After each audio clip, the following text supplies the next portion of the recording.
शांत हो जाइए, हमें अंदर जाने दीजिए प्लीज। हम नहीं हटेंगे, हम नहीं हटेंगे। हट जाइए, हमें अंदर जाने दीजिए प्लीज। हम नहीं जाने देंगे। 1 महीने में हमारे 5 कार्यकर्ताओं की हत्या हुई है। इस बार तो बल्कि पूरे परिवार को ही खत्म कर दिया उन लोगों ने। हमारा विश्वास प्रशासन और पुलिस पे से हमेशा के लिए उठ गया है। और ये अपोजिशन पार्टी केएलपी, ये लोग इसमें शामिल है, हमें पूरी तरह से मालूम है। और तो और वो तुम्हारा सुजय घोष, उस पार्टी का नेता, तुम लोगों के साथ मिला हुआ है। हम नहीं जाने देंगे। प्रशासन आरएलपी दल के लोग अपने कार्यकर्ता तपन और उसके परिवार वालों की हत्या को लेकर सड़कों पर आ गए हैं और पुलिस वालों के कहने पर भी वो मानने को तैयार नहीं है। पुलिस प्रशासन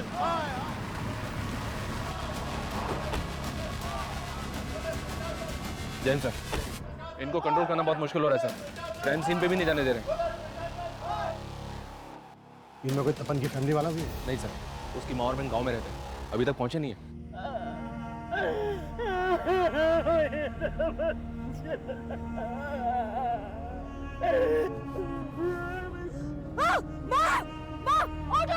ऑटो रोको। माँ क्या हुआ? माँ क्या हुआ? माँ पुलिस प्रशासन, पुलिस प्रशासन, पुलिस प्रशासन। देखिए शांत हो जाइए, पुलिस प्रशासन शांत हो जाइए प्लीज। देखिए, इस वक्त मैं एक पुलिस ऑफिसर के नाते नहीं बल्कि एक इंसान होने के नाते आप लोगों से बोल रहा हूँ। जिन लोगों के लिए आप इंसाफ की मांग कर रहे हैं, घंटों से उनके मृत शरीर अंदर पड़े हैं। कम से कम उनकी बॉडीज तो हमें ले जाने दीजिए। और एक बार जरा ठंडे दिमाग से सोचिए, अगर हम लोग इन्वेस्टिगेट नहीं करेंगे तो उन्हें न्याय कैसे दिलवा पाएंगे, इंसाफ कैसे दिलवा पाएंगे? बताओ। चलिए हटिए।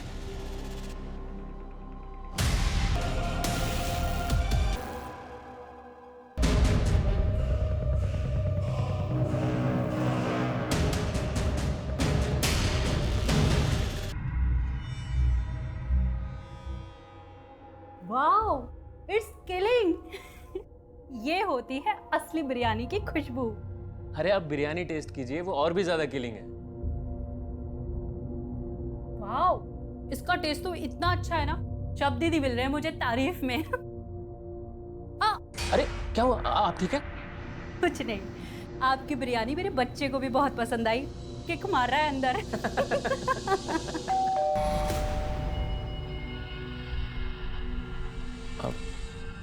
मैं देखता हूँ। गंदी बात होती है। शक तुम? तपन दादा, मैं तो बिरयानी देने आया था। अरे प्रतुल बेटा, तुम तो बड़े अच्छे लग रहे हो, मुझे लगा के हैं। ताना बच्चे नहीं बुरे होते हैं। आप तो मुझे बुरा ही बोलोगे। इकरा के पापा जो हो। प्रतुल, अंकल से ऐसे बात नहीं करते ना। प्रतुल, प्रतुल। अच्छा मैं चलता हूँ। तपन दादा, आप और प्रतुल भी बिरयानी टेस्ट कीजिएगा। हाँ, खुदा हाफिज। खुदा हाफिज।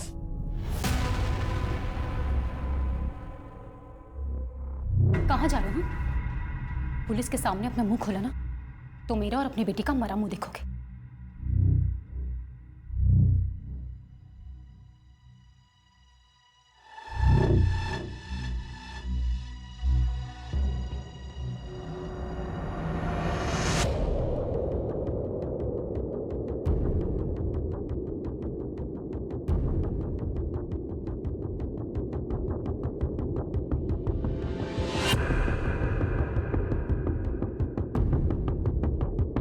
सर, घर में फोर्स एंट्री के साइन नहीं मिले सर। 3 मर्डर्स हैं, किलर शायद 1 से ज्यादा होंगे और मेन दरवाजे से ही घर के अंदर आए होंगे।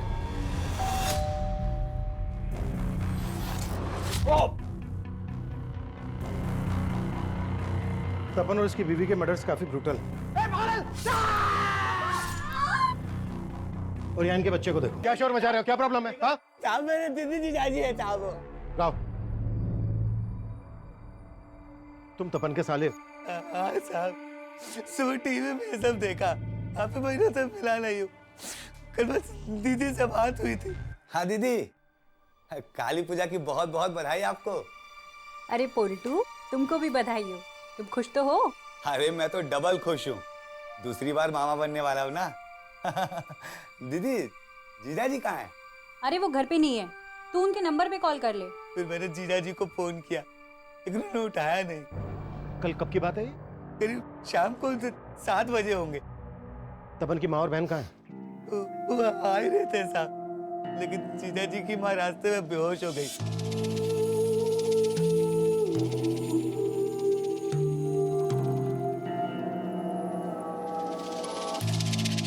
कल रात आपने किसी को तपन के घर पे आते जाते हुए देखा था?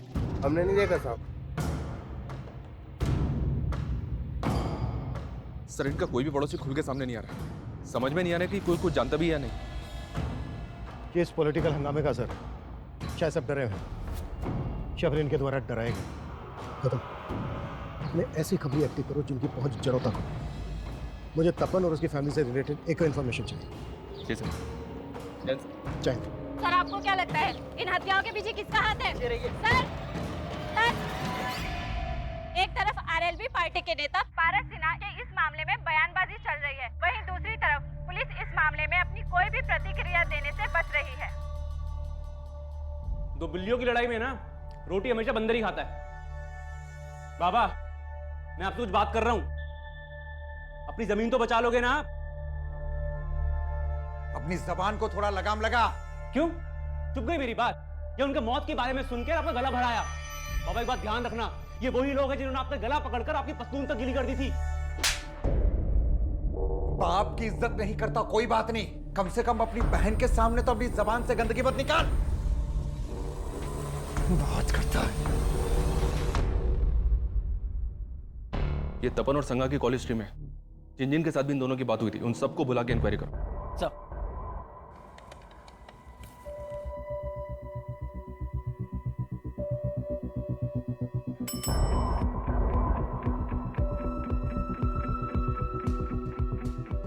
तपन को क्यों कॉल किया था? सर तपन दादा को मैं जानता हूँ और उस दिन मैंने सिर्फ काली पूजा की बधाई देने के लिए उनको फ़ोन किया था। उस दिन तपन जी और मैंने एक दूसरे को काली पूजा की बधाई दिए थे। हो सकता है काली पूजा का बहाना लेकर कोई सच छुपा रहा हो। हम किसी को हल्के में नहीं ले सकते। तपन और संगा के कॉल रिकॉर्ड्स में जितने लोग भी हैं उनको इन्वेस्टिगेट करो। तुमने बताया कि कत्ल वाले दिन तपन की माँ की भी तपन से बातें हुई थी। जी सर, लेकिन तपन की माँ और बहन से हमारी बातचीत नहीं हो पाई है।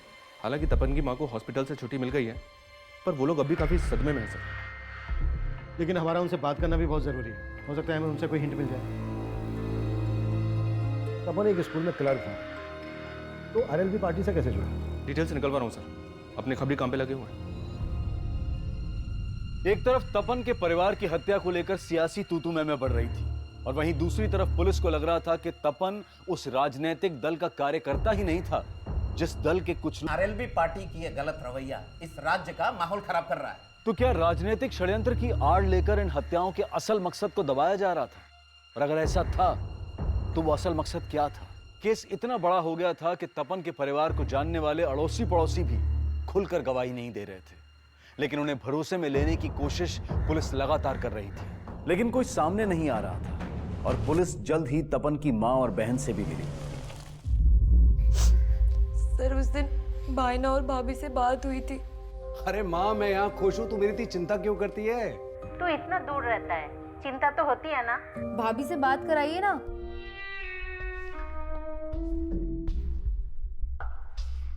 सागा। हाँ क्या हुआ? माँ का फोन है, बात करना चाहती है। अरे माँ कैसी हो आप? और उर्मी क्या चल रहा है? अरे भाभी ये तो हमें पूछना चाहिए आपसे कि आप कैसे हो, अच्छे हो ना? हाँ एकदम बढ़िया हूँ। लेकिन आप लोग ये बताओ, इस बार हम लोग गाँव नहीं आ पाए तो आप लोग भी नहीं आए? अरे अगले महीने तो आना ही है ना तेरी डिलीवरी पे, इसलिए सोचा सीधा तभी आए।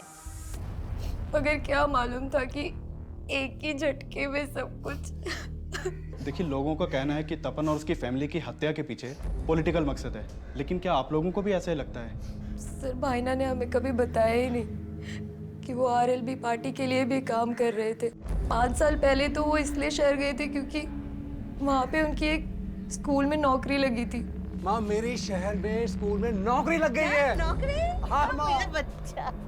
और फिर तपन भाईना भाभी और प्रतुल के साथ शहर चले गए। अच्छा शहर में या फिर यहाँ गांव में क्या तपन की किसी से कोई ऐसी दुश्मनी थी जो उसकी मौत की वजह बन सकती है?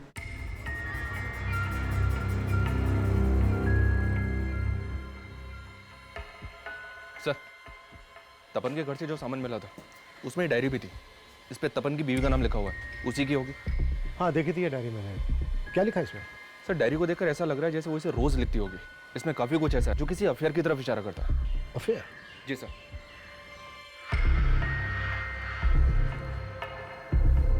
हमारे रिश्तों में वो गर्माहट नहीं रही। कभी तुम मुझे गलत समझते हो, कभी मैं तुम्हें। सागा, हाँ क्या हुआ? माँ का फोन है, बात करना चाहती है। अरे माँ, कैसी हो आप?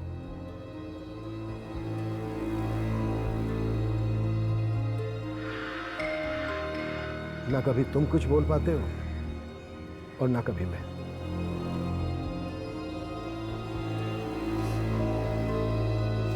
हमारा सिर्फ एक ही दुश्मन है और वो है तपन का बाप। उसने मुझे सालों पहले ही छोड़ के दूसरी शादी कर ली।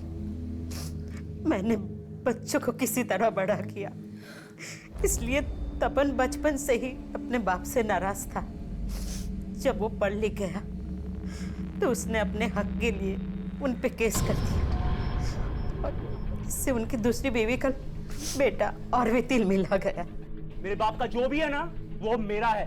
तेरा बेटा तेरे पति से नहीं मुझसे पंगे ले रहा है। समझा देना उसको कि केस वापस ले ले, वरना उसका वो हाल करूंगा कि कहीं मुंह दिखाने लायक नहीं रहेगा वो। क्या लगा रहे हैं? इधर क्या बात कर रहा है? इधर बात करना है। तू इधर आया कैसे? तेरी हिम्मत कैसे हुई? धमकी दे रहा, धमकी दे रहा। लगा यार। तपन भैया, भैया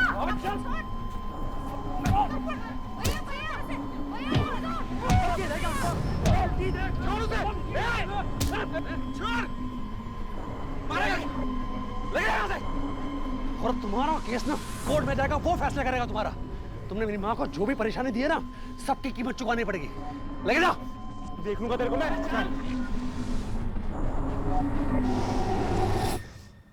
आखिरकार हमने केस जीत लिया था और अदालत ने हर जाने के साथ साथ उनकी आधी जायदाद हमारे नाम करवाने का फैसला सुनाया था।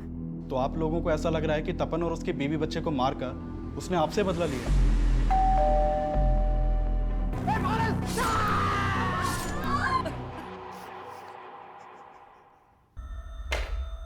ये डायरी पढ़ने के बाद तो यही लगता है कि तपन और संगा की जिंदगी में सब कुछ ठीक नहीं होगा। और अगर इसकी वजह अफेयर है तो किसका अफेयर?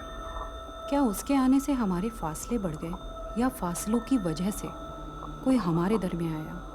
तपन और संगा की जिंदगी में अगर कोई तीसरा था तो वो किससे ताल्लुक रखता था, तपन से या संगा से?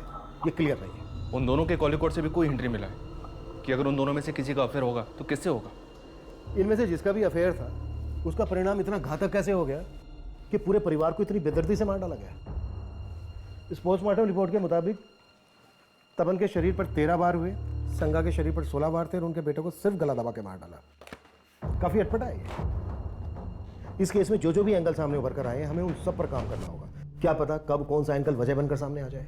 जी सर। हाँ मानिक बोलो। सर एक नया एंगल सामने आया है और ये तपन के पिता से जुड़ा हुआ है। तपन के पिता?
एक सीख लें।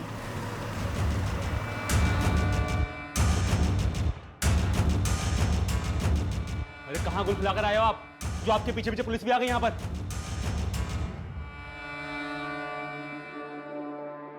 अरेंदु, साहब, सब तो बोल रहे हैं कि उनको केएलबी पार्टी वालों ने मार दिया, और आप हम पर शक कर रहे हैं। आरएलबी पार्टी वाले सही बोल रहे थे। आप लोग केएलबी पार्टी वालों को बचाने के लिए हमें फंसाओगे। चुप, बिल्कुल चुप। बहुत ज्यादा बोलता है ना तू। अभी अगर सच नहीं बोला ना तूने तो यही धुलाई होगी तेरी।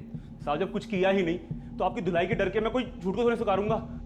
साहब माना कि पहले भूल हो गई थी, लेकिन कोर्ट के आदेश के अनुसार मैंने अपना आधा हिस्सा दे दिया था उन्हें, पर वो तपन पूरी जमीन हड़पना चाहता था। पूरी जमीन? हाँ साहब, पूरी जमीन। जमीन बिकी नहीं थी, आधा हिस्सा उनका था। तपन ने लाखों की कीमत पर वो जमीन बटाई पर दे दी और सारा पैसा खुद हजम कर गया। 20 साल पहले छोड़ा था ना आपने हमें, और 20 साल से आप अकेले अकेले खा रहे, तो अगले 20 साल हमारे, फिर बेच के कर लेंगे हिस्सा। ऐसा मत बोल। अरे बेटी भी आनी है मुझे। तो मुझे भी अपनी बहन भी आनी है। साहब उसने पाई पाई को तरसा दिया था, पर हम कोर्ट नहीं गए, ये सोच के कि मिलजुल के रास्ता निकाल लेंगे। और जब रास्ता नहीं निकला तो खत्म कर दिया उसे?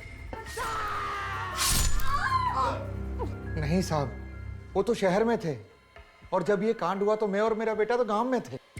तो किसे भेजा था उसको मारने के लिए? साहब हमने किसी को मारने के लिए सुपारी नहीं दी साहब, पर मेरे बाप ने क्या किया मुझे नहीं मालूम। साहब मैं मानता हूँ कि लखन गर्म दिमाग का है, पर उसने क्या किया ये मुझे नहीं मालूम। ऐसा नहीं बोलेगा सर। अरे साहब, अरे नहीं। एक तरफ तपन और उसके परिवार की हत्या को पॉलिटिकल मर्डर बताया जा रहा था। अपोजिशन पार्टी केएलबी, ये लोग इसमें शामिल है, हमें पूरी तरह से मालूम है। वहीं पुलिस को तपन से जुड़े ऐसे कई पर्सनल एंगल मिल रहे थे जो इन हत्याओं। तपन यहाँ के स्कूल में क्लर्क था, पार्ट टाइम इन्वेस्टमेंट स्कीम बेचता था। इतने वर्ष से 5 साल के अंदर शहर में उसने अपना घर बना लिया। गांव की जमीन जायदाद वैसी की वैसी। कहीं उधारी का मामला तो नहीं है? मे कम इन सर? कम। सर तपन के स्कूल में पूछताछ की तो कुछ बातें पता चली है। सर उसके स्कूल में एक टीचर है मिताली, जो तपन के बेटे को ट्यूशन भी पढ़ाती थी। और सर इस मिताली का तपन के घर पर काफ़ी आना जाना था। और सर लोगों से पता चला है कि इस मिताली और तपन में काफ़ी अच्छी बातचीत थी। रहती कहाँ है मिताली? सर ये मकदीर नगर में कहीं किराए के मकान में रहती है। जिस अफेयर के एंगल को हम ढूंढ रहे हैं, कहीं वो मिताली और तपन से तो नहीं जुड़ा है?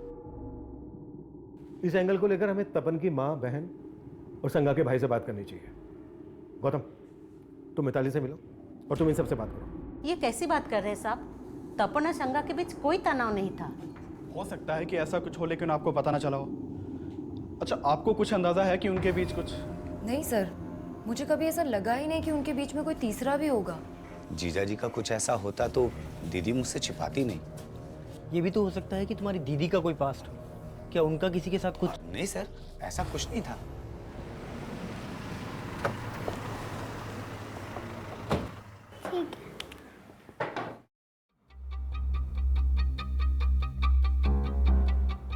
सर, काली पूजा वाले दिन ही मैंने आखिरी बार तपन जी और प्रतुल को देखा था। मैं काली हूँ और तू दानव, मरना तो पड़ेगा। नहीं, मैं मारूंगा तुझे।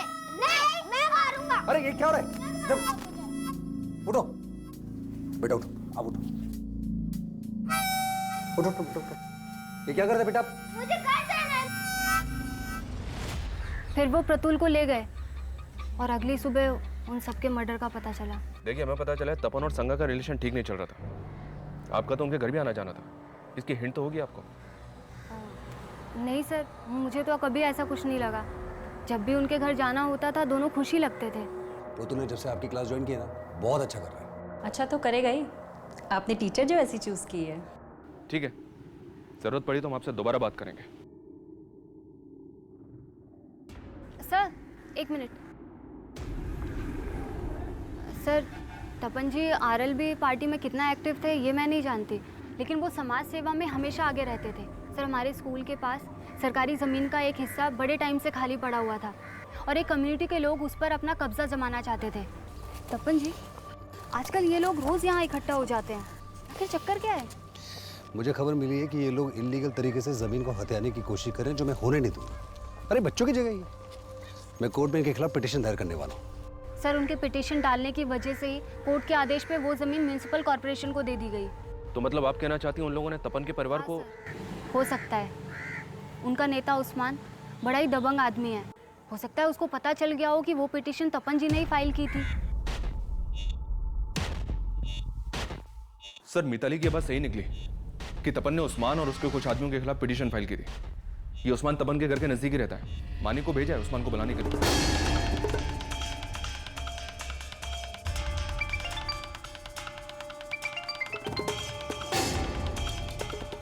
नहीं।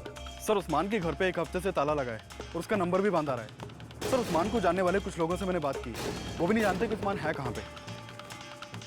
नजर रखो उन पर, वो जरूर जानते होंगे कि इस वक्त उस्मान कहाँ है और उस्मान के लिए लुकआउट नोटिस जारी करना होगा। सर उस्मान के गायब होने का तो यही मतलब निकलता है कि वो इन मर्डर्स में इन्वॉल्व है।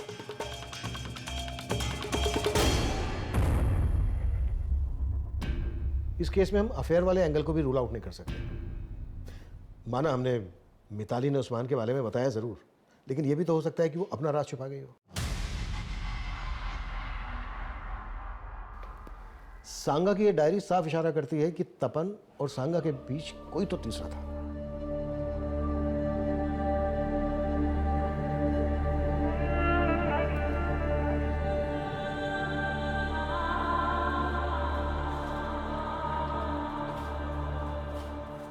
कहाँ भाग रही थी? जब तक लॉज का बिल नहीं भर देती ना तो यहाँ से नहीं भाग सकती है। मैंने कहा ना मेरे पास पैसे नहीं है। मेरी किस्मत मारी गई थी जो उसके कहने पर मैं यहाँ आके रुकी। उसने कहा था कि काली पूजा की रात वो यहाँ आ जाएगा, पर अभी तक नहीं आया। काली पूजा से 15 दिन हो गए और 15 दिन के मुझे पैसे चाहिए, समझी? चल अंदर। नहीं। अरे चल। नहीं नहीं क्या नहीं, चल। बंद करो इसकी खिदमत, कोई जरूरत नहीं है फालतू बिल बढ़ाने की, समझे? और निगरानी रखना। सर मैंने तपन और उसकी बीवी के बैंक ट्रांजैक्शन चेक किए। 2 महीने पहले तक उनके अकाउंट में काफी पैसा था, लेकिन अब उनके अकाउंट में काफी कम पैसा है। और एक बात, संगा के अकाउंट से सुब्रतो बनर्जी के अकाउंट में लगातार हजारों रुपए ट्रांसफर हो रहे थे। ऐसा क्या है जो एक हाउसवाइफ इसके अकाउंट में इतना पैसा ट्रांसफर था? इतना ध्यान नहीं है साहब, काफी अंधेरा था। ये तपन परिवार के बारे में और क्या जानते हैं आप लोग? उनका किसी के साथ कोई झगड़ा? सर झगड़ा तो किसी के साथ भी नहीं था, लेकिन हाँ साहब, हमसे तो इशाक भाई जानते थे उनके बारे में। इशाक कौन? वो सामने वाला घर है साहब उनका, इशाक भाई। काफी आना जाना था उनके घर में, काफी क्लोज थे उनके परिवार से। मैं आपके पैर पड़ती हूँ, मुझे जाने नहीं दे सकते तो कम से कम मुझे मेरा फोन तो दे दीजिए। क्या करेगी फोन लेके? अरे जो तुझे यहाँ छोड़ गया उसका तो फोन बंद आ रहा है। मैं किसी और को फोन करके इंतजाम कर दूंगी। अभी तक इतने दिनों से बोल रही थी कि उसके अलावा तेरा कोई नहीं है, अब किससे करेगी फोन? चुपचाप यहीं बैठ।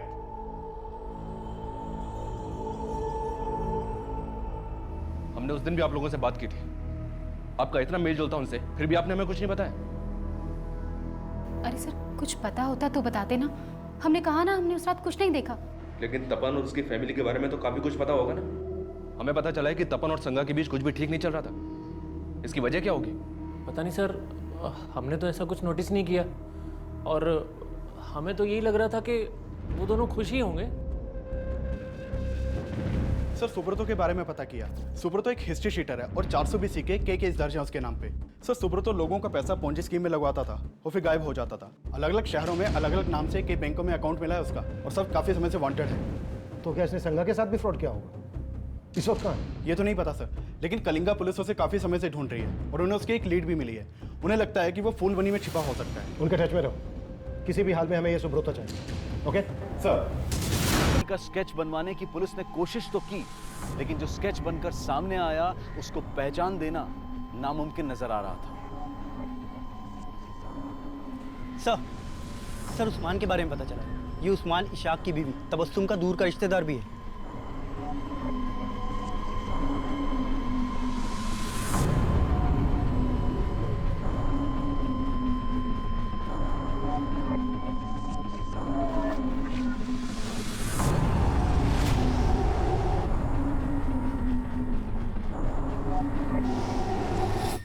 सर मेरा कोई अफेयर नहीं था तपन की वाइफ से सर। तो उसके अकाउंट से तुझे पैसा क्यों ट्रांसफर होता था? सर वो तपन उसके अकाउंट से भेजता था सर। सर मैं ऐसे बकरे तलाशता रहता था जो मेरे जाल में फंस जाए। मैंने उसको एक फेक स्कीम सुनाई थी और मेरे जाल में फंस गया।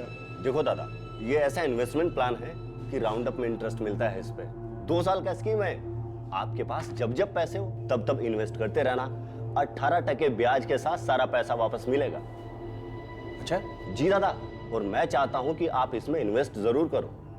लेकिन सर वो मेरे लालच के बाद मेरे जाल में फंस गया और मैं जितना पैसा वसूल सकता था मैंने वसूला। लेकिन सर आप मेरा विश्वास कीजिए सर, मैंने किसी को नहीं मारा सर। मैं सच बोल रहा हूँ सर, मैंने किसी को नहीं मारा। तपन, उसकी बीवी संगा, उनका बेटा प्रतुल, सबसे जुड़े ऐसे कई रहस्य थे जो इस केस को लगातार उलझा रहे थे। तपन के पिता अरेंदु, उनका बेटा लखन, उस्मान, सुब्रोतो, इशाक और तबस्सुम, ये सभी सस्पेक्ट थे। लेकिन इनके अलावा भी काली पूजा की रात को उस किलर को किसी ने यहाँ पर ये सब डंप करते हुए देखा। Okay sir.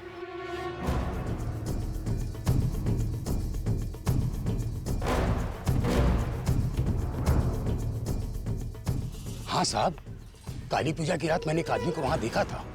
रात देर हो गई थी, मेले से वापस आ रहा था, उसी समय मेरी नजर उस पर पड़ी। साहब वो ऐसे घूर के मेरी तरफ बढ़ा कि मैं तो घबरा ही गया था। क्या उस आदमी ने नीले रंग की शर्ट पहनी थी? हाँ शायद। उस आदमी की तस्वीर बनवाने में क्या आप हमारी हेल्प कर सकते हैं? सुजोय जी, आरएलबी पार्टी के 5वें कार्यकर्ता की हत्या, वो भी उनके पूरे परिवार समेत। हमारी पूरी हमदर्दी है उस परिवार के साथ, लेकिन आरएलबी पार्टी की यह गलत रवैया इस राज्य का माहौल खराब कर रहा है। लेकिन उनके इल्जाम आपकी पार्टी पर नहीं, सीधे आप पर हैं। उनका आरोप एकदम मिथ्या है। हम लोगों ने ऐसा कोई गलत काम किया ही नहीं। वो लोग ऐसे तपन और उसकी फैमिली के मर्डर्स को लेकर तो ऐसी राजनीति हो रही है जैसे तपन आरएलबी पार्टी में कोई बहुत बड़ा नेता था। और सोशल मीडिया की वजह से तो इतनी अफवाह फैल गई है कि पूरा का पूरा शहर जल उठा है। सर, ये तपन स्कूल में क्लर्क होने के साथ साथ लोगों को इंश्योरेंस और इन्वेस्टमेंट स्कीम्स भी बेचा करता था। इसने आरएलबी पार्टी के कई लोगों को ऐसी स्कीम्स बेची थी, इसलिए पार्टी दफ्तर में इसका आना जाना था। लेकिन मैं जब पार्टी नेता पारस सिन्हा से मिला तो उसने बोला तपन ने हमारी पार्टी ज्वाइन की थी। तपन ही क्या, मैं और हमारे सारे कार्यकर्ता बहुत से काम करते हैं। इसका मतलब ये नहीं कि हम पार्टी में नहीं हैं। लेकिन जिस तरह का ये माहौल पैदा किया जा रहा है उससे तो ऐसा ही लग रहा है कि कहीं इन मर्डर्स का मकसद पॉलिटिकल माइलेज हासिल करना तो नहीं है। माइलेज तो मिल रहा है सर, आरएलबी पार्टी और उसके नेता पारस सिन्हा को। तो क्या इन मर्डर्स में शायद या फिर ये मर्डर्स किसी और मकसद के लिए हुए हों और ये इसे अपने फायदे के लिए इस्तेमाल कर रहे हैं। जो भी है, हम सुजय और उसकी पार्टी के लोगों को क्लीन चिट तो नहीं दे सकते।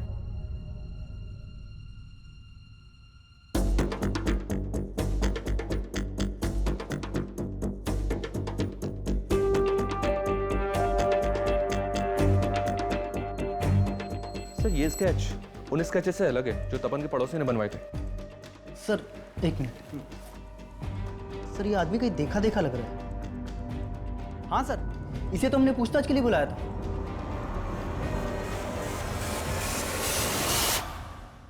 इसका नंबर तपन के कॉल रिकॉर्ड्स में था। रिकॉर्ड्स लेके आओ सर। ये देखिए सर, इसका नाम बादल है, इसका फोन नंबर और एड्रेस दोनों है हमारे पास। आप जिस नंबर को डायल कर रहे हैं वो इस समय स्विच्ड ऑफ है। फोन बंद है सर। इस बादल का एड्रेस चेक करो, देखो सही है क्या। इसके एक एक डिटेल चाहिए और उस्मान का पता भी जल्द से जल्द लगाओ। सर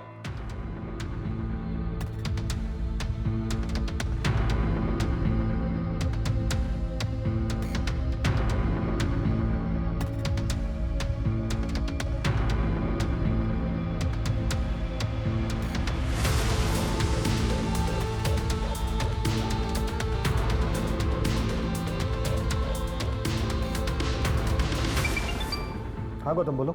सर, बादल के घर पे भी ताला लगा हुआ है। और एक बात, आसपास इंक्वायरी की तो पता चला कि बादल पास के गांव की एक लड़की को भी भगा ले गया था। लड़की भगा ले गया था? पता करो इस लड़की का इसके इससे कोई कनेक्शन है क्या?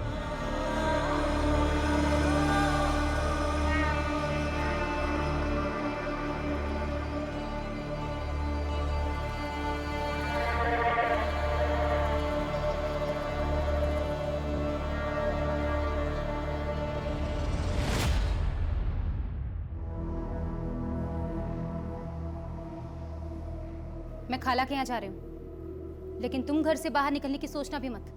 इकरा, जी अम्मी। तुम्हारे अब्बू घर से बाहर निकले तो फौरन मुझे फोन करना।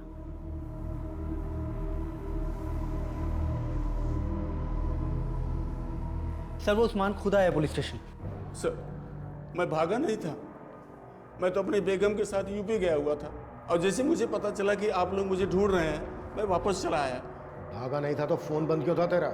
सर वो तपन की वजह से वो जमीन नहीं हथिया पाया तो मरवा दिया उसको। तपन जी, आजकल ये लोग रोज यहाँ इकट्ठा हो जाते हैं, आखिर चक्कर क्या है? मुझे खबर मिली है कि ये लोग इलीगल तरीके से जमीन को हथियाने की कोशिश करें, जो मैं होने नहीं दूंगा। अरे बच्चों की जगह ही मैं कोर्ट में इनके खिलाफ पिटीशन दायर करने वाला हूँ। मुझे तो मालूम भी नहीं था कि तपन ने पिटीशन फाइल की थी। चलिए बोल, तबस्सुम और इशाक का इस सबसे क्या लेना देना है? तबस्सुम इसाक भाई पर शक करती थी कि उसका तपन के बीबी से कोई चक्कर है।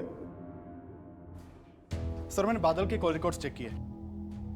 ये देखिए सर बादल के कॉल रिकॉर्ड में एक बरुणी नाम की लड़की का नंबर मिला है। सर बादल और बरुणी के बीच में काफी बातचीत होती थी। सर ये वही लड़की है जिसे लेकर बादल भाग गया था। सर काली पूजा वाले दिन भी इन दोनों के बीच में काफी बातचीत हुई थी। सर बादल का नंबर तो बंद आ रहा है लेकिन बरुणी का नंबर चल रहा है और हम उसकी लोकेशन ट्रेस करने की कोशिश कर रहे हैं।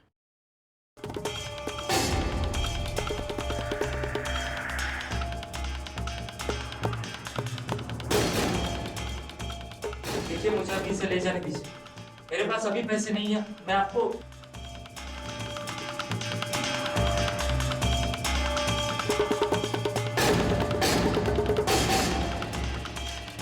क्या बादल सचमुच हत्यारा था? भाभी था लेकिन मानता बहन जैसी था साहब। लेकिन तबस्सुम तो तुझ पे शक करती थी, तो क्या उसने उस्मान को बोल के? नहीं साहब नहीं, तबस्सुम पे मुझे शक नहीं है, लेकिन हाँ उस्मान पे मुझे पूरा शक है साहब, क्योंकि वो जिस जमीन पर कब्जा करने वाला था ना, उसके बारे में तपन दादा को मैंने ही बताया था, जिसके बाद तपन दादा ने पिटीशन फाइल की थी। तो ये बात बताने के लिए तो पहले क्यों नहीं आया? हाँ साहब मैं तो बताने के लिए आने वाला था, लेकिन वो तबस्सुम ने रोक लिया साहब। अच्छा, पहले बोलता है कि तबस्सुम पे शक नहीं है, फिर बोलता है कि तबस्सुम उस्मान को फंसा रही है। कहीं ऐसा तो नहीं उनको फंसा के इस कांड को तू ही करके निकल गया? अरे नहीं साहब, ऐसा कुछ नहीं है साहब। साहब मैं कसम खाता हूँ, ऐसा कुछ नहीं है साहब। साहब मैं बरुणी से बहुत प्यार करता हूँ, उससे शादी करने के लिए पैसे बचा रहा था, और कुछ पैसों से 2 इन्वेस्टमेंट प्लान लिए थे तपन से, जिसके लिए हर साल 24,000 देने पड़ते थे। पहले साल तो उन्होंने पैसे लेकर रसीद दे दी थी, लेकिन इस साल जब मैंने दूसरे 24,000 की किस्त दी तो उन्होंने रसीद नहीं दी, बोला बाद में दूंगा। तपन दादा आपने रसीद नहीं दिया था मेरा। अरे तुम मुझे क्या रास्ते में रसीद के लिए रोक रहे हो बार-बार? तुम्हारे पैसे लेके मैं भाग रहा हूँ क्या? जब भी रसीद मांगता हमेशा टालते। कुछ दिनों के बाद मैं फिर से उनके घर पे गया।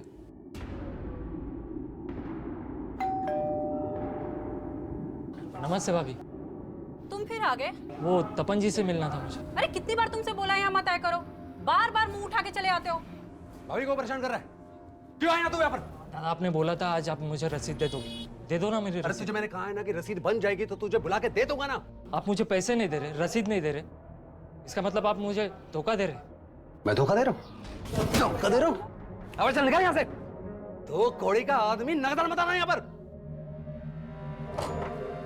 साहब तपन और उसकी बीवी ने मुझे बहुत बेइज्जत किया था साहब। उस दिन ऐसा लगा कि वो तपन जिसने पैसा पैसा जोड़कर आज ये मकाम हासिल किया था, उसे मुझ जैसे एक छोटे से इंसान के मेहनत के पैसे की कोई कदर ही नहीं। मेरा माथा ठनक गया साहब,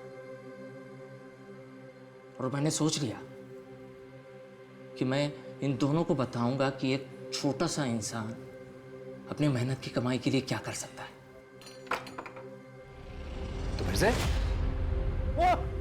ए, क्या कर रहा है तू?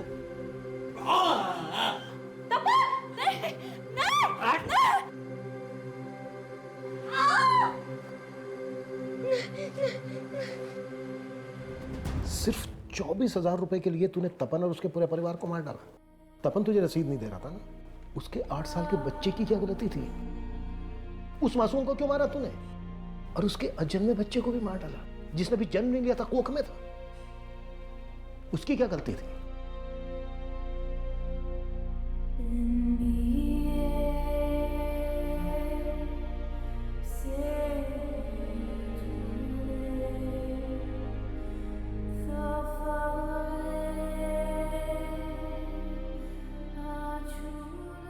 जिस सरगर्मी से इस केस की शुरुआत हुई थी, उतना ही सहमा हुआ इसका अंत था।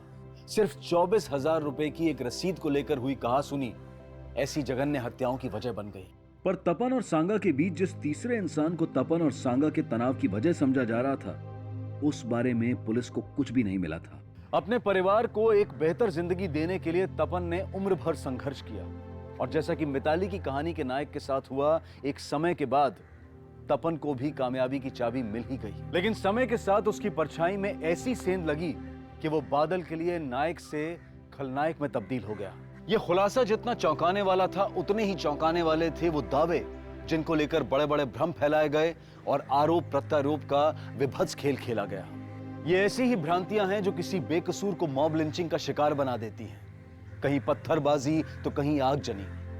ये भ्रांतियां हमारे समाज को भटका रही हैं। इसलिए हमेशा ऐसी भीड़ का हिस्सा बनने से बचें जहां पर तर्क वितर्क का नहीं, सिर्फ कुतर्क का हल्ला मचता हो। अब मैं अनूप सोनी आपसे विदा लेता हूं। फिर मुलाकात होगी क्राइम पेट्रोल सतर्क के ब्लैक हेडलाइंस अध्याय में एक और नए केस के साथ। और याद रखें, क्राइम और आपके बीच में सिर्फ इतना फर्क है कि आप कितने सतर्क हैं। सतर्क रहें, सुरक्षित रहें। जय हिंद।